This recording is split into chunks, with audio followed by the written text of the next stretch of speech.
All right. All right, now you're ready, right? Let's do it. Thank you, Tammy. You got questions about this on Monday. It will have been almost a week since there was the announcement about termination of funds to US AGM broadcasters such as Voice of America and other grantees. As a senator, Secretary Rubio was supportive of the US grantee broadcaster Radio Free Asia. He protected it from cutbacks in the past. Does he want to revive the funding for Radio Free Asia, which broadcasts into countries like China, Cambodia, and Vietnam? And is he aware that due to the funding termination, a number of the journalists who work for Radio Free Asia are potentially could face deportation back to countries like China and Vietnam, where they may face imprisonment as a consequence of the reporting work that they've done for the US government by working for this outlet?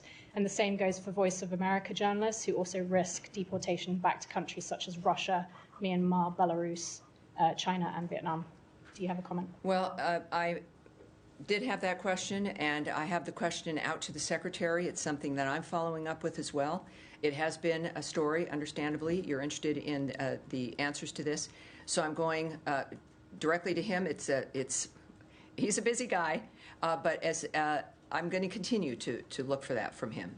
What I can tell you also, though, is that we're reducing, clearly, he was elected in large part to reduce the federal bureaucracy, right? It's about waste and fraud, mismanagement. This is something that has to occur. And in any dynamic, there's going to be actions and tough decisions that have to be made. Many of us personally also have to go through that when you're looking at a budget. The President continues to take action to ensure the whole of the United States government, including executive branch agencies, are in line with the administration's policy priorities. And I've said before, and I have to keep saying, is that many, many things are fluid. And it's good why you're here and why now we're doing this 3 days a week. But also when we address the issue, as I asked about the issue of visas, there are people who are reporting certain things, and like in any situation, if you're in the United States and you have to leave, you can also apply for asylum. If you are in a situation where you believe your returning to your home country puts you at significant risk, we have clearly procedures where you can apply for asylum, and that is certainly if someone is coming from that workplace or some other situation, that's something that people can do. If you have a visa, and every situation is different. That's why we don't discuss individual visa dynamics. But if someone is here and it is a work visa, and their employment is ended, there is a period of time. It's like any other visa dynamic for anyone who holds a visa.